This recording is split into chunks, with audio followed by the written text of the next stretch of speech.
ऋषिवन खाते पर्यावरण परिसंवाद ग्रीन ग्लोबल ब्रिगेड योजना है, જેમાં ગુજરાતભરમાંથી પર્યાવરણ પ્રેમીઓ તેમના વિચારોનું આદાન પ્રદાન તો કરશે જ, સાથે ગુજરાતને ગ્રીન ગુજરાત બનાવવાનું તો નક્કી થશે જ, સાથે આગામી સમયમાં એક વેબસાઇટનું લોન્ચિંગ પણ કરવામાં આવશે, જેમાં વોર્ડથી લઈને જિલ્લાના કન્વીનર સહિત અધિકારીઓના નામનું લિસ્ટ હશે। આજે ગુજરાતના વિવિધ સ્થળો ઉપર અનેક સંસ્થાઓ તેમજ પ્રકૃતિ પ્રેમીઓ પર્યાવરણની જાગૃતિ માટે કામ કરી રહ્યા છે।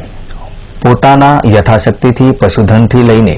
ગુજરાતમાં વધુને વધુ વૃક્ષોનું વાવેતર થાય તે માટે પ્રયાસ કરવામાં આવે છે, પરંતુ ઘણીવાર દરેકની કામગીરી કરવાની પદ્ધતિ અલગ અલગ હોવાથી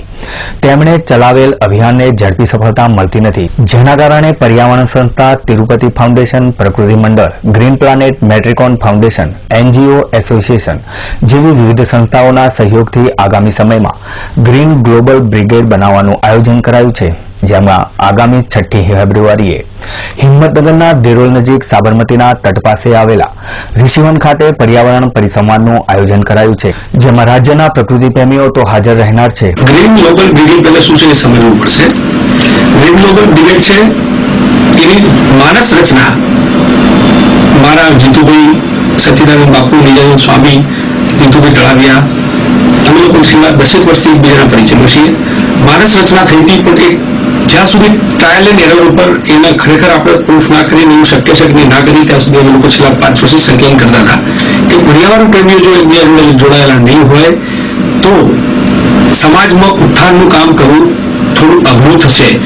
કારણ કે અલગ અલગ લોકોમાં અલગ અલગ શક્તિ છે। જેમ કે હું અહીંયા ઝાડ વેચું છું, હું કુંડાના માળા વેચું છું, હું અહીંયા કરું છું, હવે એ જો મેસેજ આખા સમાજમાં ફરે તો ખબર પડે કે અહીંયાથી આ વસ્તુ મળી રહેશે। તો સપોઝ કોઈને કે દાન કરવાની ઈચ્છા થઈ અથવા કોઈને એની શક્તિ વાપરવાની થઈ તો અથવા કેમ કોઈ જોઈતી ભીડ હોય તો એ મારા જોડે અવેલેબલ જો ઓનલાઈન હશે તો સમગ્ર વિશ્વનો કોઈ પણ માણસ ત્યાં પહોંચી શકે।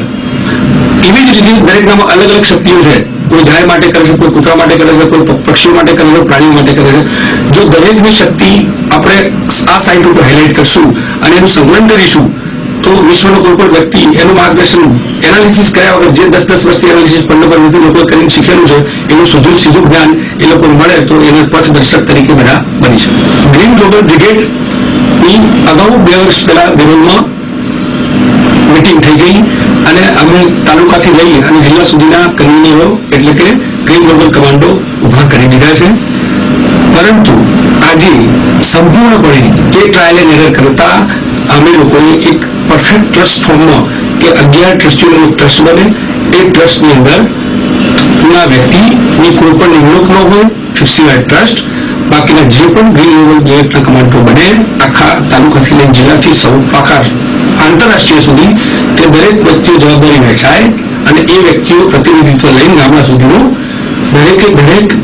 સમાજના વ્યક્તિ જોડે પહોંચાડે। એ પરફેક્ટ લોન્ચ કરવાનું છે અને ત્યારથી એ ગતિવિધિ ચાલુ થશે અને અમે લગભગ 1 વર્ષ સુધી વન વિભાગ અને અમે સાથે રહી અને આ આખું સંકલન પૂર્ણ કરીશું એ રીતનું અમારું આવ્યું છે। ગ્રીન ગ્લોબલ બ્રિગેડની અંદર જે પ્રોગ્રામ છે એમાં એ કોઈ રાજકીય નથી, પહેલાં બહુ સમજવું જરૂરી છે। એ ફક્ત ને ફક્ત પરિવારનો પ્રોગ્રામ છે। કોની સાહેબ છે આપણા રાજ્યપાલશ્રી એ રાજકીય માણસ નથી, સરકારના ઓન રોલ ઉપરના માણસ છે કે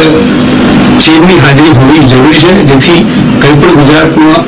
આ કામ થઈ રહ્યું છે એનો મેસેજ પડવો જરૂરી છે, માટે અતિશય વિશેષ તરીકે ત્યાં ઉપસ્થિત રહેવાના છે। હવે પર્યાવરણનું કામ આપણે વાત કરીએ છીએ વૃક્ષોનું, તો પર્યાવરણના મંત્રી પણ હોવા જરૂરી છે।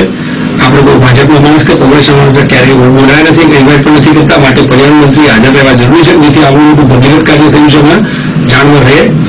એમના સચિવ પર્યાવરણ સચિવ પરમાર સાહેબ પણ હાજર રહેવાના છે, કારણ કે આખું વન વિભાગ ગુજરાતનું બોસ એ સચિવ છે। તો તમામ DFO, તમામ RFO, તમામ પર્યાવરણ પ્રેમીઓ ત્યાં સંકલિત થશે અને ત્યાં ગ્રીન ગ્લોબલની સ્પષ્ટતા કરવામાં આવશે અને સરકારના ફોરેસ્ટના માણસો અને ગ્રીન ગ્લોબલ બ્રિગેડ કઈ રીતે સંકલિત થશે અને કરશે કામ એની ઘોષણા થશે અને એ પ્રમાણેનું કામ થશે। આ સાઇટ પરફેક્ટ 6 તારીખે લોન્ચ થઈ જશે, એમાં કોઈ પણ શંકાનું સ્થાન નથી। એના માટે અમારા 15 જણની ટેકનિશિયન ટીમ, પર્યાવરણ પ્રેમીની ટીમ લાગેલી છે અને એ પૂર્ણ થઈ જશે। અંદર ઉમેરવાનું છે કે દરેક ગામ સુધીથી માંડીને તાલુકા સુધી જિલ્લા સુધીથી માંડીને શહેર સુધી માંડીને વોર્ડ સુધીના માંડીને આંતરરાષ્ટ્રીય ઓસ્ટ્રેલિયા, અમેરિકા, UK સુધીના જે કન્વીનરો નિમાય એ દરેકની વિગત કરીને મળી જાય, જેથી સીધો જે તે વ્યક્તિ જે તે જગ્યાનો હોય એનો સંપર્ક કરી અને મદદ લઈ અને પર્યાવરણના કામમાં આગળ વધી શકે. સેમ એ જ રીતે હાલ ગુજરાતના પર્યાવરણના ડેટા અંદર હશે, ગુજરાતના ફોરેસ્ટના, કે ફોરેસ્ટર કોણ છે, બીજગાર્ડ કોણ છે, ડીએફઓ કોણ છે, અને એમના ઉપર જે પીસીસીએફ સાહેબ છે એમના તમામના કોન્ટેક્ટ નંબર વિગત સાથે ડિટેલ અંદર અવેલેબલ હશે.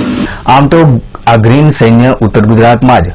2 કરોડ વૃક્ષો ખેતરના સેઢા પર ઉછેર કરી ચૂક્યું છે. માત્ર છોડને જમીનમાં ન વાવીને પાછળની આખી માવજત આ સૈન્ય કરશે અને આખી ટીમ આમાં કામ કરશે, અને તે પણ આખા ગુજરાતમાં નહીં પરંતુ આખી દુનિયામાં, જે થકી આગામી સમયમાં ગુજરાત ગ્રીન બનશે અને છોડમાં જ રણછોડની ઉગતી આખા ગુજરાતમાં સાર્થક થશે. તેમ કહીએ તો નવાઈ નથી.